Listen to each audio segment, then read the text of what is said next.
ឧស្សាហ៍ចុករយតាមដៃជើងជាពិសេសគឺតាក់ទងបញ្ហាជង្គង់ហើយនឹងកជើងជាពិសេសព្រលឹមឡើងងើបឡើងគឺក្តាប់ដៃតឹងណែន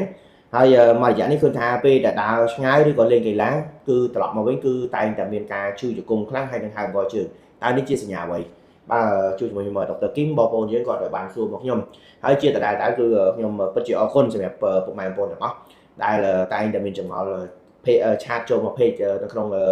clinic ឬក៏ page តខ្លួនមកខ្ញុំជាពិសេសគឺ Telegram បងប្អូនមានការសាកសួរច្រើនពីបញ្ហាសុខភាពហើយទី1ទី2បងប្អូនមានភាពក្លាហានក្នុងការប្រឹក្សាជាមួយនឹងគ្រូពេទ្យហើយខ្ញុំសប្បាយចិត្តមែនទែននៅពេលដែលបងប្អូនមានសំណួរច្រើនតែទៅបញ្ហាសុខភាពបានន័យថាបងប្អូនចាប់ផ្ដើមមានការស្រឡាញ់សុខភាពអញ្ចឹងនៅពេលដែលបងប្អូនចាប់ផ្ដើមស្រឡាញ់សុខភាពបងប្អូនចាប់ផ្ដើមយល់ពីការថែទាំសុខភាពពេលនោះហើយគឺគុណភាពជីវិតរបស់យើងនឹងកើតឡើងជាពិសេសគឺសហគមន៍របស់យើងគឺចាប់ផ្ដើមមានគុណភាពបានន័យថាប្រជាជនទាំងអស់គឺមានសុខភាពល្អអញ្ចឹងតិចផុតពីជំងឺមួយចំនួនទាក់ទងបញ្ហាជំងឺ NCD អញ្ចឹងvừaត្រឡប់មកវិញសម្រាប់បងប្រុសដែលគាត់បានសួរមកខ្ញុំថាហេតុអីបានគាត់ដោយសារឈឺកជើងឈឺជង្គង់ហើយពេលងើបពីដេកឡើងគឺដៃរបស់គាត់ក្តាប់គឺតឹងហើយមួយរយៈគឺគាត់ហាត់ប្រាណគាត់ត្រឡប់មកវិញគាត់មានអារម្មណ៍ថាកជើងរបស់គាត់ហើមជង្គង់របស់គាត់គឺមានអារម្មណ៍ថាតឹងណែនហើយអង្គុយងើបឡើងគឺពិបាកងើបមកគឺជាប់សរសៃអញ្ចឹងនៅពេលដែលគាត់ទៅពិនិត្យសុខភាពឃើញថាជាតិអាស៊ីតបាទយូរីកអាស៊ីតគឺមានការកើនឡើងរហូតដល់ទៅ 9.2 បាទឃើញទេ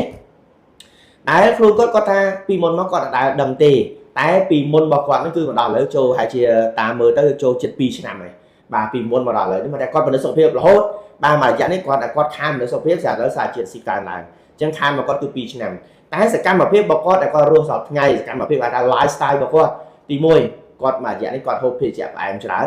នបាទគាត់ហូបអាហារកែច្នៃមានពួកនំម្សៅនំពងជានឹងច្រើនហើយទី3តើតើបញ្ហាគ្រឿងស្រវឹងហើយចំណុចសំខាន់មួយទៀត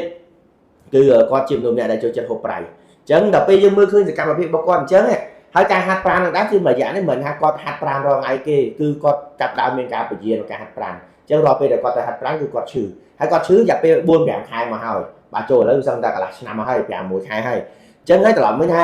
ាសុខភាពសំខាន់សូមឲ្យពុកម៉ែបងប្អូនព្យាយាមក្នុងការថែទាំសុខភាពហើយចំណីអាហារមួយចំនួនដែលធ្វើឲ្យយើងមានបញ្ហាសុខភាពនោះគឺទី1តើតើនឹងផ្អែមបាទតើតើនឹងផ្អែមមានស្ករមានភេសជ្ជៈផ្អែមបាទហើយផ្លែឈើដែលទុំផ្អែមខ្លាំងបើយើងចង់ហូបផ្លែឈើដែលទុំផ្អែមគេបាននិយាយថាផ្លែឈើទុំផ្អែមគឺវាជាសារជាតិមួយដែលល្អសម្រាប់រាងកាយរបស់យើងតែយើងកុំហូបច្រើនពេកកាលណាយើងហូបច្រើនផលប៉ះពាល់ក៏វាច្រើនដូចគ្នាទី2តើតើនឹងអាហារកែច្នៃអាហារម្សៅកែច្នៃហើយថាពួក carbohydrate ហើយនឹងទី3តើតើនឹងបញ្ហាគ្រឿងស្រវឹងអ្នកខ្លះគាត់និយាយថាគាត់លើសារជាតិអាស៊ីតបន្តិចទៅមានអីដោយសារគាត់អត់បានហាត់ប្រាណដោយសារគាត់ហាត់ប្រាណលេងអីដោយសារគាត់ហូបគ្រឿងស្រវឹងដោយសារតែគាត់ហូបគ្រឿងស្រវឹងបានធ្វើឲ្យគាត់មានបញ្ហាឡើងសារជាតិអាស៊ីតអញ្ចឹងនៅពេលដែលគាត់ឈប់ហូបគ្រឿងស្រវឹងទៅជាតិអាស៊ីតចុះមកវិញបងប្អូននិយាយបែបណាក៏បានដែរព្រោះអីនៅពេលដែលវាមិនទាន់មានបញ្ហាកើតឡើងអញ្ចឹងនៅពេលដែលមានបញ្ហាកើតឡើងនៅពេលដែលយើងមានបញ្ហាកើតឡើងសារលើជាតិអាស៊ីតទី1អាចធ្វើឲ្យយើងឈឺរោយតាមសាឡាធ្វើឲ្យសាឡារបស់យើងស្ងួតអាចនឹងមានបញ្ហាខូចសាឡាដែលហៅថាជំងឺ gútចឹងនៅពេលដែលកើតមានជំងឺ gút បានតាមកដៃកជើងរបស់យើងវាអាកលៈនេះវាចាប់ដើមឡើងពីកពកណាដូចកើតបោសអញ្ចឹងតែវាមិនមែនបោសទេបើយើងវះទៅបានថាវាកតិចម្សៅយើងច្បាច់យើងម្សៅនឹងបញ្ចុកអញ្ចឹងណាបាទហើយវាអត់បាត់ទេកាលណាដល់ដំណាក់កាលនោះគឺគ្រប់យ៉ាងទាំងអស់គឺចប់ជីវិតរបស់យើងលែងមានន័យទេដោយសារមានការជឿចាំឲ្យព្យាបាលជាទេពេលយើងកើតមានជំងឺ gút អញ្ចឹងហើយជាដដែលថាចំណីអាហារដែលបងប្អូនគួរតែពិសាទី1តើតើនៅបន្លែច្រើនមុខព្យាយាមហូបបន្លែមិនមែនយូរហូបម្ដងទេមិនមែនមួយអាទិត្យហូបម្ដងមួយខែហូបម្ដងហៅថាហូបបន្លែបានន័យថាហូបបន្លែជាទម្លាប់បាទហូបបន្លែឲ្យបានច្រើនហើយជារៀងរាល់ថ្ងៃអញ្ចឹងបានថាបន្លែច្រើនមុខផ្លែឈើហើយផ្លែឈើនោះគឺផ្លែឈើដែលទុំមិនសូវផ្អែមកុំញ៉ាំផ្លែឈើដែលទុំផ្អែមច្រើនពេកទី3តើតើជាមួយនឹងគ្រាប់ធញ្ញជាតិច្រើនណាស់ក្នុងប្រទេសកម្ពុជាយើងច្រើនមែនទែនគាត់នៅក្រុមសដៃនោះប្រហែល 4-10 មុខបាទមានគ្រាប់ស្វាយចន្ទីមានគ្រាប់អាល់ម៉ុនមានអីផ្សេងទៀតបាទដែលបងប្អូនពេញចិត្តហើយតើតើនឹងប្រូតេអ៊ីននឹងដែរខ្ញុំក៏បានសិក្សាមើលទៅឃើញថាបងប្អូនមនុស្សថាលើកូលេស្តេរ៉ុលលើជាតិអាស៊ីតដោយសារហូបពងមាន់ពងទាខ្ញុំគិតថាមិនមែនដោយសារពងមាន់ពងទាទេការដែលយើងសិក្សាមើលទៅគឺទី1សារជាតិផ្អែមខ្លាំងតើតើសម្ដៅទៅលើស្ករឬក៏ភេសជ្ជៈផ្អែមទី2តើតើជាមួយនឹងអាហារកែច្នៃអាហារអំពងជាតិដែលមានខ្លាញ់មួយចំនួនមិនសូវនេះល្អហ្នឹងទី3តើតើនឹងបញ្ហាគ្រឿងស្រវឹងបាទ3រឿងនេះទេដែលធ្វើឲ្យយើងមានបញ្ហាឡើងកូលេស្តេរ៉ុល triglyceride ធ្វើឡើងសារជាតិអាស៊ីតមិនមែនដោយសារពងមាន់ពងទាទេអញ្ចឹងបើសិនតែយើងហូបបន្លែផ្លែឈើគ្រាប់ធញ្ញជាតិហើយនឹងប្រូតេអ៊ីនឲ្យបានត្រឹមត្រូវហើយយើងហូបឲ្យមានវិន័យបានន័យថាពេលព្រឹកព្រលឹមយើងហូបម៉ោងណាថ្ងៃត្រង់យើងហូបម៉ោងណាល្ងាចយើងហូបម៉ោងណាបូកការហាត់ប្រាណការញ៉ាំទឹកឲ្យបានត្រឹមត្រូវសុខភាពយើងល្អ នេះដោយសារតែប្រព័ន្ធមេតាបូលីសរបស់យើងវាមានការប្រែប្រួលអញ្ចឹងតើយើងដោះស្រាយយ៉ាងម៉េចដើម្បីឲ្យសុខភាពរបស់យើងល្អក្នុងករណីបើសិនយើងឡើងសារជាតិអាស៊ីតហើយយើងមានបញ្ហាឈឺជង្គង់ហើយទី1ត្រូវតែកាត់បន្ថយតាក់ទងនឹងបញ្ហាផ្អែម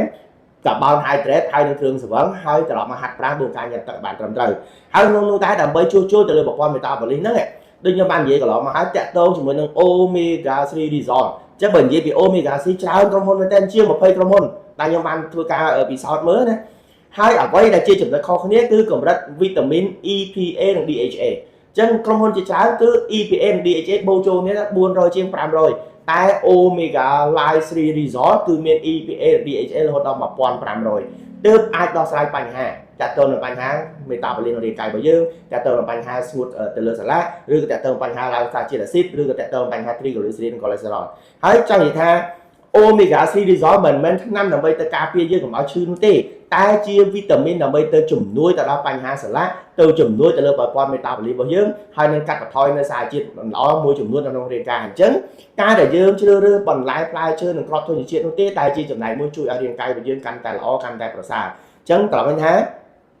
ការជ្រើសរើសអាហារឲ្យបានត្រឹមត្រូវការជ្រើសរើសគេថា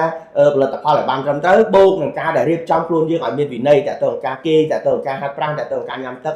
នោះហើយគឺជាបញ្ហាដែលធ្វើគុណភាពរបស់យើងមានគុណភាពជីវិតបានថាធ្វើឲ្យជីវិតរបស់យើងគឺសុខភាពល្អអញ្ចឹងពាក្យថាគុណភាពជីវិតគឺសំដៅទៅលើជីវិតដែលមិនមានជំងឺបានមិនមែនថាគុណភាពជីវិតងាកទៅពេទ្យងាកលេបថ្នាំងាកចាប់ដើមចុកពោះងាកចាប់ដើមឈឺក្បាលអានោះមិនថាគុណភាពជីវិតទេតែពាក្យថាឈឺអ្នកណាក៏គិតបំផុតដែរតែសំខាន់ថាបើសិនតែយើងដឹងពីមូលហេតុនៃការឈឺហើយយើងកែពីដើមហេតុនោះសុខភាពរបស់យើងកាន់តែល្អហើយល្អទៀតអញ្ចឹងសង្ឃឹមថា